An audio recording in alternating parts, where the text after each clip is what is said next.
Si hoy buscamos a Remedios Varo en internet o en cualquier buscador o en ChatGPT, well, lo que sea, probablemente vamos a encontrar sus obras, mujeres o figuras como antropomórficas, con cabezas de búho, con sombreros, con unos ropajes bastante enigmáticos. Vamos a ver figuras que parecen como alquimistas, como si estuvieran en un laboratorio. Vamos a ver gatos, vamos a ver máquinas, aparatos prácticamente imposibles y personajes que parecen salidos de un sueño o, mejor dicho, habitando un sueño. México convirtió a esta mujer en una de las pintoras más importantes del surrealismo. Pero digamos que hay una pregunta que casi nadie se hace o que muy poca gente se ha hecho, y es ¿qué hacía Remedios Varo antes de llegar a México? Hubo un tiempo realmente en que ella pues no pintaba estos cuadros, estas obras maestras. Hubo un tiempo en el que ella huía, en el que trataba de salvar su vida varias veces. Esto lo vamos a ver en este episodio.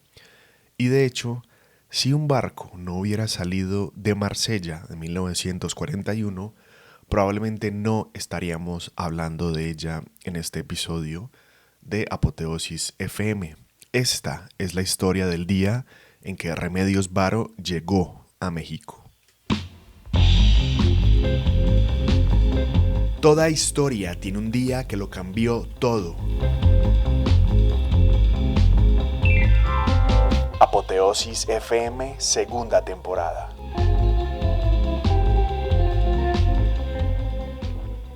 Bueno, imaginémonos esto. Realmente esto empieza en 1941, noviembre de 1941, cuando Remedios Varo llega a Veracruz, al puerto de Veracruz, y hace un calor impresionante, pues imagínense. Remedios Varo viene entonces de Europa, una Europa que está en ese momento en guerra. Hitler o los nazis acaban de invadir Francia y a Remedios Varo le tocó prácticamente mirar cómo salvaba su vida.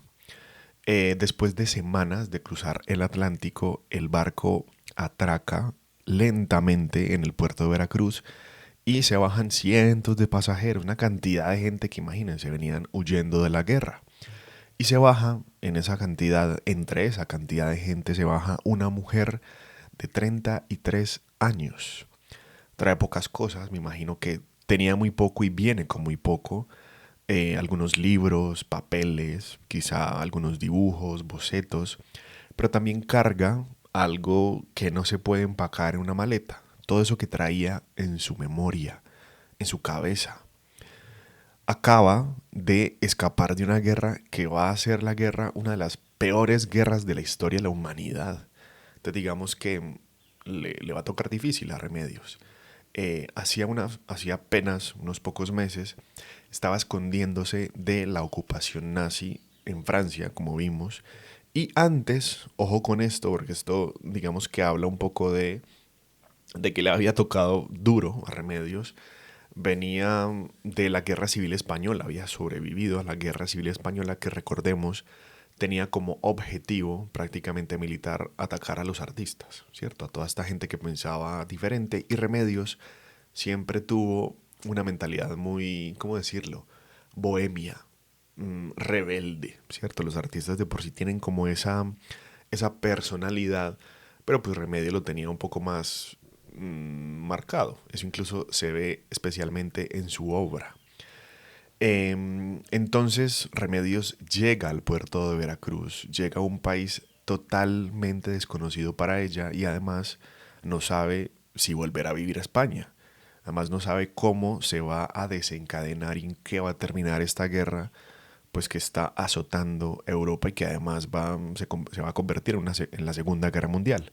Entonces no sabe realmente que las obras por las que será recordada todavía no existen. Remedios Varo llega entonces de 33 años a México y no, digamos, no es nadie, porque realmente se va a constituir como la gran artista que conocemos ahora en México, con sus amistades, en este círculo, entre este círculo de, digamos, de intelectuales, de artistas con los que se va a relacionar en México. Entonces ese día Remedios Varo pisa México por primera vez y sin saberlo acaba de encontrar o acaba de llegar el lugar donde finalmente podrá pintar el mundo que había o que llevaba imaginando, soñando, elucubrando por muchos años. Apoteosis FM. Bueno, esto como que fue de una, o sea, empezamos de lleno con el contenido del episodio, pero es que les quiero contar un poquito que después de un tiempo, pues lejos del micrófono, después de un hiatus del podcast, digamos que quise volver con una idea distinta, ¿cierto? Como con una evolución del formato del podcast de Apoteosis FM. Entonces, digamos que la primera temporada hablamos de escritores, ¿cierto? Esta segunda temporada, que empieza hoy con este episodio de Remedios Varo, digamos que vamos a hablar de, digamos, vamos a ir hablando de personajes, pero desde otro lugar. Vamos a hablar de el día que, ¿cierto? Vamos a hablar de un momento preciso, el día que todo cambió, pues por así decirlo.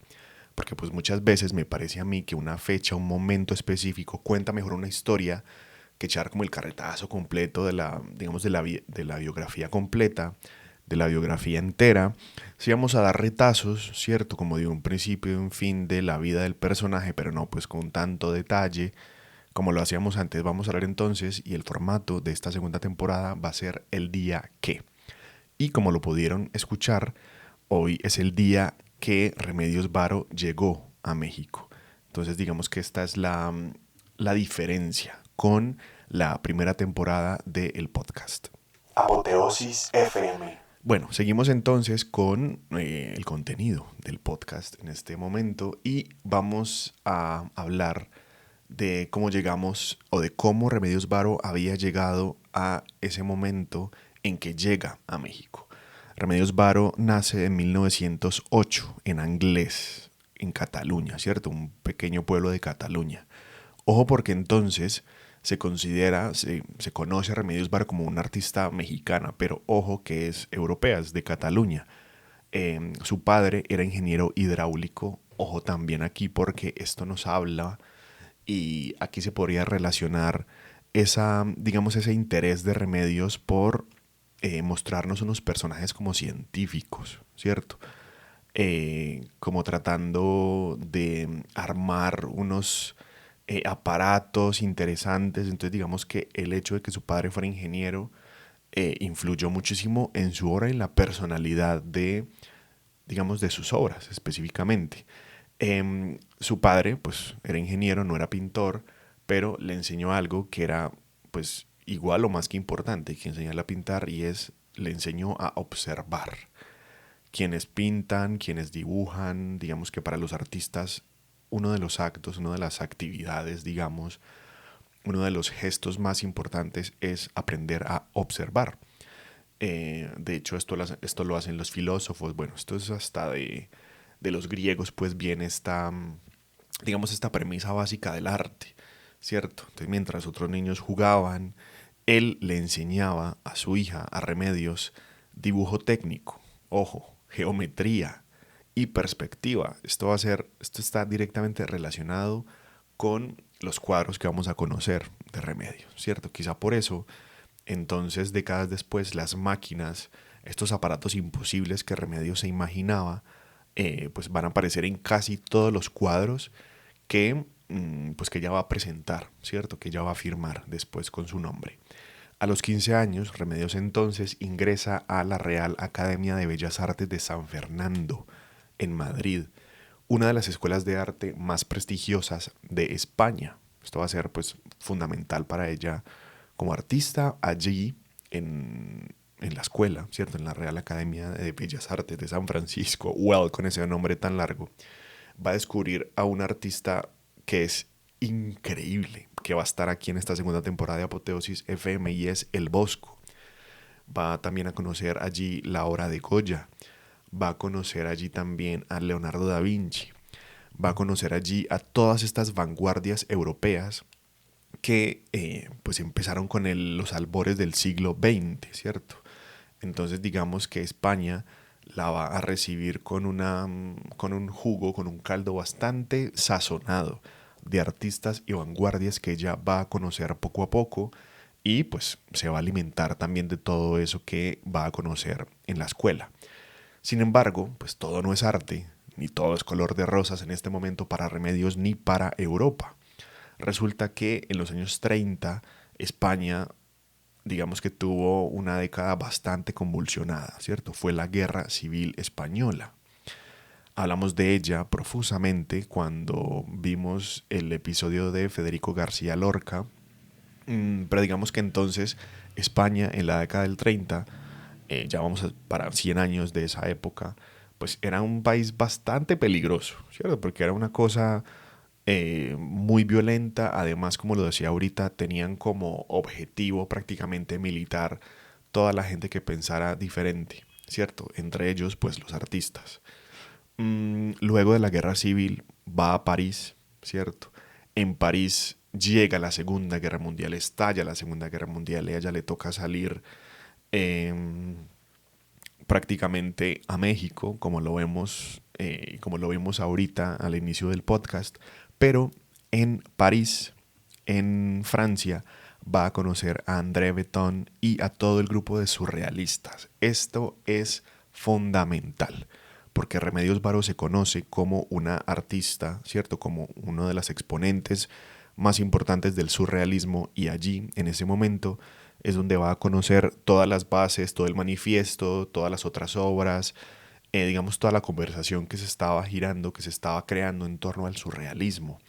Entonces digamos que allí va a conocer a toda esta gente, pero ojo que el surrealismo no era precisamente un grupo para mujeres, ¿cierto? Ojo aquí, porque esto además es bastante llamativo. Cuando uno busca el surrealismo, le aparece una cantidad de nombres de hombres. Y a mí me parece que según la calidad artística, la factura de los cuadros, de la obra de Remedios, Remedios va a superar con mucho a muchos artistas hombres, a la mayoría de ellos, ¿cierto? Entonces bacano que destacara ella como mujer en este grupo de hombres, ¿cierto? Entonces digamos que muchas veces las mujeres en este grupo de surrealistas no eran vistas como artistas, sino más bien como musas, ¿cierto? Digámoslo así. Entonces digamos que ahí ya hay algo que se rompe, ¿cierto? Ya Remedios entra pisando fuerte además con digámoslo así, unas ideas bastante interesantes que va a conocer, ojo, en Europa y en Francia, pero que la va a desarrollar pues con mucho más ímpetu cuando llega a México, ¿cierto? Entonces digamos que después de la invasión nazi a Francia, ella estaba viendo allá, la situación va a empeorar, realmente se va a convertir en algo bastante delicado. Entonces en este momento de zozobra, a su compañero, el poeta surrealista Benjamin Peret, digamos, lo persiguieron, lo convirtieron en objetivo por sus ideas políticas. Entonces ambos tuvieron que mirar qué hacer, y pues la única solución era escapar, correr, salir de allá. Y pues gracias a las redes de ayuda organizadas por intelectuales como Varian Frey, consiguieron salir de Europa rumbo a América. O sea, América en ese momento era, por así decirlo, el único lugar al que muchas personas podían llegar, ¿cierto? Recuerden que la parte del mundo entre Europa, Asia, África, toda esa parte está mucho más pegada. América es la que está separada de todo. Entonces que América se convertía como ese lugar al que se podía llegar, por lo menos con un poco más de esperanza. Entonces, gracias a estas redes, ellos logran salir de Europa y van a terminar viajando hacia México. Y allí es donde inicia, digamos, de forma mucho más seria, Remedios Varo su obra artística.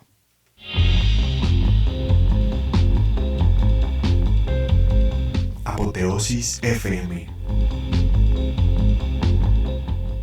Bueno, entonces llegan a México, pero ojo, con México no solamente va a ofrecer refugio a toda esta gente que va a llegar de Europa huyendo de la guerra. Mm, digamos que México va a darles a ellos algo un poco más complejo, ¿cierto? Les va a dar tiempo para desarrollar su obra, les va a dar libertad, les va a dar estabilidad. Y en México, Remedios Varo va a conocer a Leonora Carrington, ¿cierto? Va a conocer a Katy Horna iba a conocer a otros artistas que se habían exiliado precisamente por la guerra. Digamos que cuando Remedios llega a México en noviembre de 1941, va a encontrar un país muy distinto al que había dejado atrás. Mientras Europa realmente vivía los peores momentos de su historia, eh, con bombas, con el avance del nazismo por todas partes, las calles de Ciudad de México van a mostrarle otro ritmo, ¿cierto? Como otro ámbito de la vida. El presidente de ese momento, Manuel Ávila Camacho, hablaba en ese momento de una unidad nacional, ¿cierto? El país, México, comenzaba a industrializarse y miles de refugiados españoles y europeos encontraban en México un lugar tranquilo para empezar de nuevo. Por lo menos es que era muy duro, o sea, imagínense ustedes, o sea, uno ve las películas de la Segunda Guerra Mundial, pero la realidad siempre va a superar la ficción. Entonces digamos que México no era el paraíso, ¿cierto? Porque había muchas desigualdades, como siempre lo va a haber en los países del tercer mundo y en todos los países, pues digamos que hay cierta desigualdad social, de pobreza, de tensiones políticas, pero comparado con Europa, México ofrecía algo que era invaluable y era paz y tranquilidad, ¿cierto? Además que México también está viendo un movimiento, un momento bastante interesante en, digamos, en el ámbito artístico, por así decirlo. Estaban en pleno auge del muralismo con Diego Rivera, con José Clemente Orozco, con Siqueiros, ¿cierto? Con David Alfaro Siqueiros y además Frida Kahlo ya era una figura conocida en México. Digamos que no tenía todo el reconocimiento mundial que alcanzaría después, pero ya era una artista conocida, pues se conocía su relación con Diego Rivera, entonces digamos que era un ambiente bastante propicio para el desarrollo artístico de toda esta gente que venía ya con ideas bastante desarrolladas, ¿cierto?, de Europa. Y además con una formación artística interesante. Recordemos que Remedios estudió en una escuela de arte en España. Entonces digamos que además de toda esta gente artista que ya había llegado, había además científicos, ¿cierto? Llegaban científicos, llegaban escritores, llegaban filósofos, llegaba una cantidad de gente exiliada de España, de Francia, de Alemania y de prácticamente todos los países europeos que estaban en guerra. Entonces digamos que imaginémonos, ¿cierto? Este espectro de gente, ¿cierto? De cafeterías, de librerías, de talleres.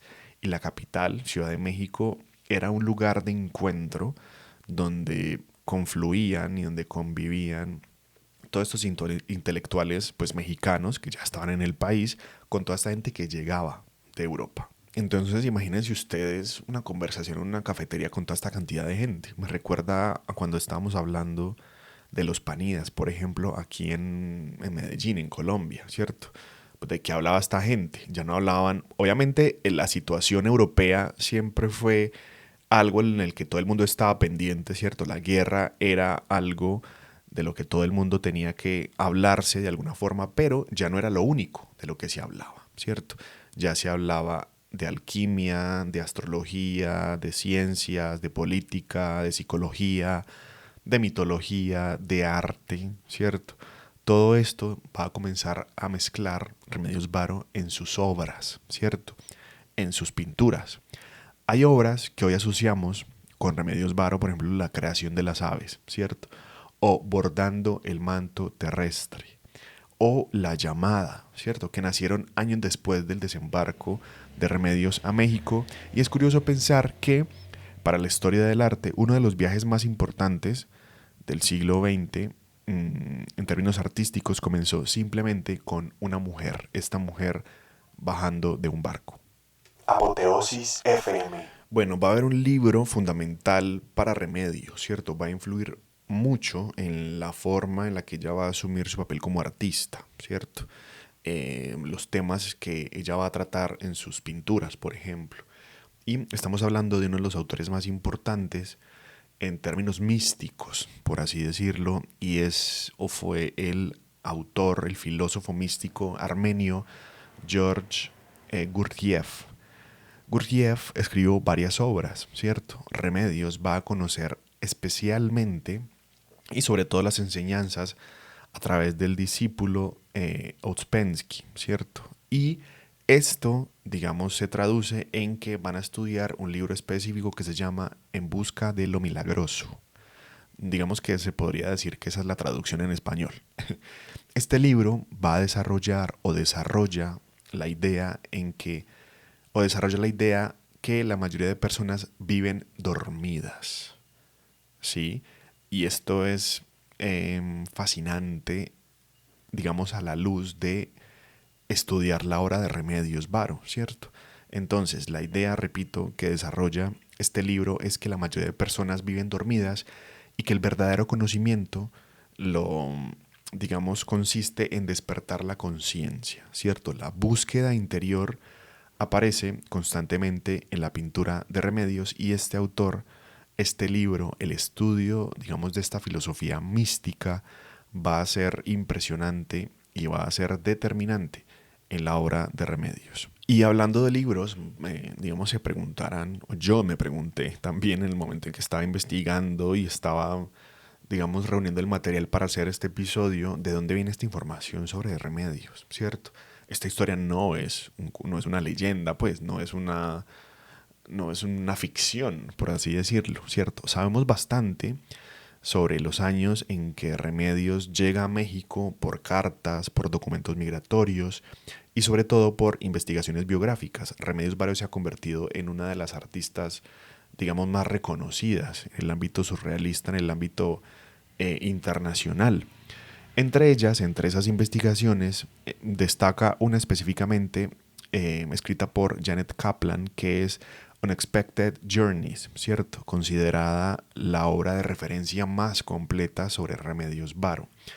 También son fundamentales estudios de una historiadora mexicana, Tere Arc, ¿cierto? Especialista en surrealismo y arte moderno. Y además, archivos, textos que hay en el Museo de Arte Moderno de México y en el Museo de Arte Contemporáneo de Monterrey. Aunque algunos detalles del viaje, digamos que varían ligeramente entre unas fuentes y otras, existe un consenso en la llegada de México en 1941, 1990, 1941 y que este viaje, esta llegada a México va a marcar el inicio de la etapa más importante de la carrera artística de Remedios. Y pues hablando del arte de Remedios, hablar de ella como una pintora surrealista es quedarse, digamos, en la superficie, ¿cierto? Sus cuadros, sus obras van a ser la representación de un sueño, ¿cierto? Pero del sueño de ella, ¿cierto? De su sueño, de sus sueños. Van a ser, digamos, una construcción muy rigurosa. O sea, Remedios va a pintar, se ve por lo menos, yo tengo que decirlo, ojalá algún día pueda haber una obra de Remedios en persona, pero se nota o se ve una minuciosidad increíble en la técnica. Se nota que usa unos pinceles súper pequeños para dar esos detalles increíbles. Entonces digamos que va a ser una construcción rigurosa, ¿cierto? De un universo que parece trabajar con sus propias reglas, ¿cierto?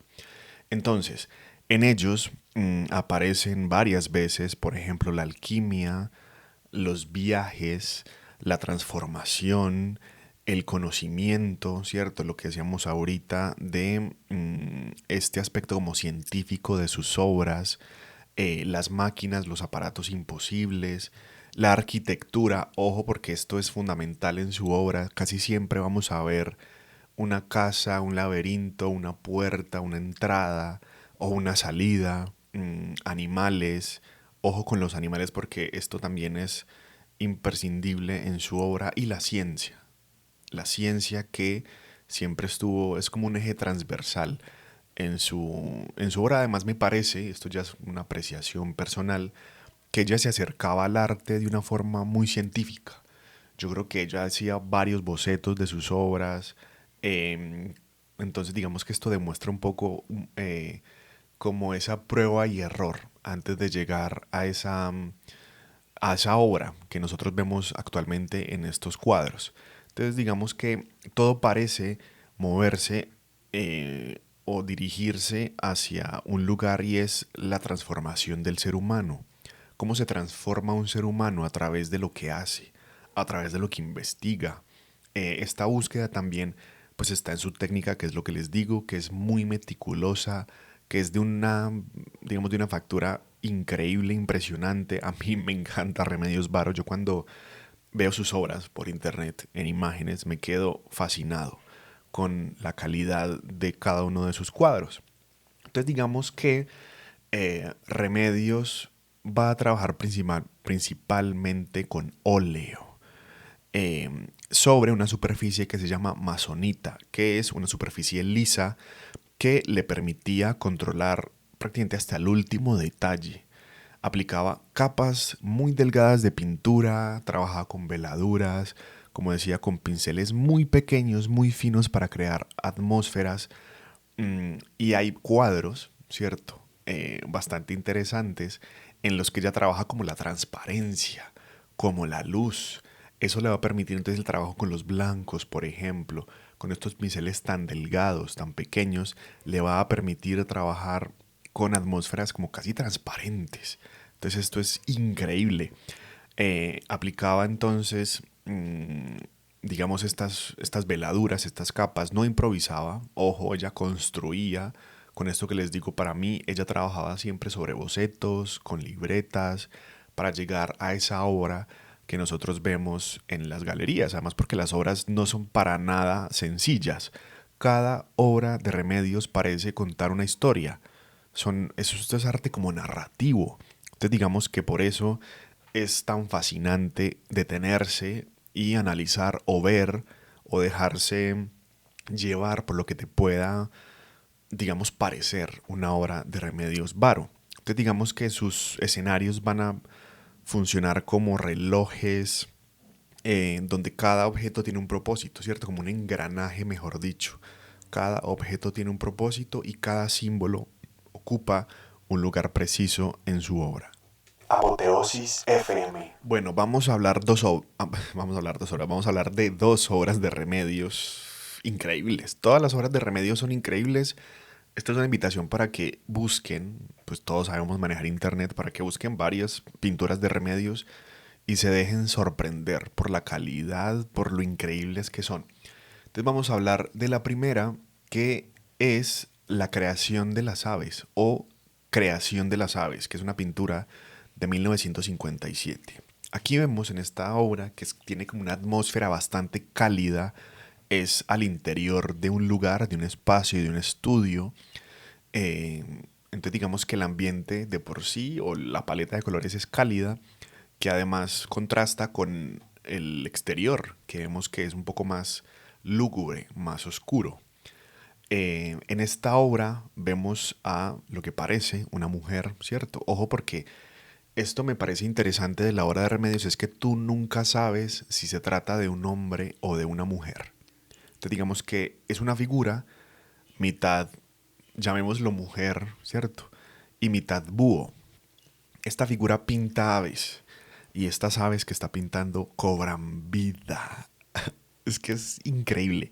Estas aves entonces cobran vida gracias a un mecanismo donde convergen, donde llega como la luz que viene de la luna, que viene del cielo, y digamos que viene también esa luz de las estrellas, hay un violín y hay un alambique que es como estas cosas como científicas de laboratorio y digamos que es una declaración que Remedios tiene sobre la creación artística. El arte no surge de la inspiración espontánea, lo que yo decía al inicio, y es que se nota que sus obras son bastante trabajadas. Es una unión, pues considero que Remedios lo pensaba así, entre conocimiento, entre intuición, entre creatividad, entre inteligencia y sobre todo mucho trabajo. Entonces, bacano, bacana. Esta hora la creación de las aves es impresionante. Me encantan los colores, lo detallado que son las líneas, por ejemplo. Hay unas líneas rectas que son bastante rectas, la arquitectura, el espacio, el piso del lugar como con este ajedrez es muy interesante. La forma en la que pinta las baldosas del piso, la pared, no, mejor dicho, fantástico. La forma además, van cayendo como las gotas de pintura, los pigmentos de la pintura que vienen de los alambiques, que vienen además del exterior, ¿cierto? Como del cielo, de algún lugar viene todo esto. hay una línea también que sale como del corazón o del interior de este personaje. Y además tiene como una especie de collar, y ese collar es una guitarra, o lo que parece una guitarra, un violín, un instrumento similar a estos. Em, es una obra bastante bella, bastante bella. Búsquenla, se llama La creación de las aves. Y hay otra que se llama Bordando el manto terrestre. Esta es una obra posterior de 1961 y esta obra muestra a varias, vamos a llamarla en este caso también mujeres, va a mostrar a varias mujeres y ellas están encerradas en una torre, ¿cierto? En un espacio. Estas personajes van a bordar, están bordando el paisaje del mundo desde un telar, desde ese taller. Es increíble. Esta obra también me llama mucho la atención la geometría, la perspectiva de esta obra, porque tenemos una, digamos que trabaja con una figura central, con un espacio central, que es este taller donde están estas mujeres tejiendo, y de este espacio, de este taller, de esta torre, bajan, salen como estos mantos que van cayendo y estos mantos van formando el mundo. Estos mantos entonces van formando montañas, de estas montañas van saliendo ríos, lagos, mares, hay casas, hay personas, hay castillos, hay barcos y además la atmósfera de este, digamos, de este cuadro es casi que inexplicable porque el cielo es como impetuoso, es un cielo tormentoso, pero además contrastan de nuevo lo cálido, los colores cálidos de la torre con el fondo, con el cielo que es bastante oscuro. Entonces digamos que ese contraste siempre va a estar muy presente en las obras de Remedios. Esta escena, este cuadro, puede leerse como con una reflexión sobre los papeles impuestos a las mujeres, ¿cierto? Pero también sobre el acto propio de crear, de la creación. Cada hilo modifica la realidad. Una decisión se convierte en otras decisiones. Y en Remedios, la fantasía, lo onírico, lo surrealista nunca es un escape, sino que es un método para pensar aquello que la razón, por así decirlo, no puede explicar. Y esto es una, digamos, una premisa de los surrealistas. Entonces, esta obra, Bordando el manto terrestre, es también una de mis favoritas de Remedios y los invito a que la vean. Bueno, y los invito a verlas donde ojalá podamos ir. Yo espero que pueda conocer estas obras en persona. Se pueden buscar en internet y se pueden ver y disfrutar también por internet, pero las obras de Remedios, pues muchas de ellas continúan en México, ¿cierto? Digamos que gran parte de su obra permanece allí, digamos a diferencia de otros artistas surrealistas. Ella tuvo un compañero, Walter Gruen, y este señor conservó gran parte de su legado y este señor después va a donar, ¿cierto? Gran parte de ese legado, por ejemplo, al Museo de Arte Moderno de Ciudad de México. En este lugar está la mayoría de obras de Remedios, hay 39 obras, además de dibujos, de bocetos, de fotografías, de cartas, de libros, de objetos personales. Yo quiero ir allá. Cuando vaya, les cuento qué tal. Pero digamos que allá está, digamos, una colección bastante robusta de Remedios. También hay obras en Madrid, en el Museo de Reina Sofía, en el MoMA de Nueva York. Y también hay unas colecciones privadas, ¿cierto? Coleccionistas de arte que también tienen algunas obras de Remedios, pero allí está. Y por allí debe continuar el legado de Remedios que ojalá podamos ver muy pronto ustedes y yo en persona, viviendo y observando el arte porque es muy diferente. Obviamente hay una calidad impresionante ya en la imagen a través de las pantallas, del computador, pero no es lo mismo uno observar la obra artística en su dimensión, en sus colores, en sus pinceladas, en todo su esplendor que verla en persona. Entonces ojalá la vida nos dé la oportunidad de conocer la obra de Remedios Varo en físico, en persona, como debe ser. Entonces digamos que hasta aquí llegamos con este episodio, con el primer episodio de la segunda temporada de Apoteosis FM. Recuerden que toda gran historia tiene un día, un momento que cambió todo para siempre. Gracias por acompañarme y los espero en el próximo episodio del podcast. Chao. Apoteosis FM.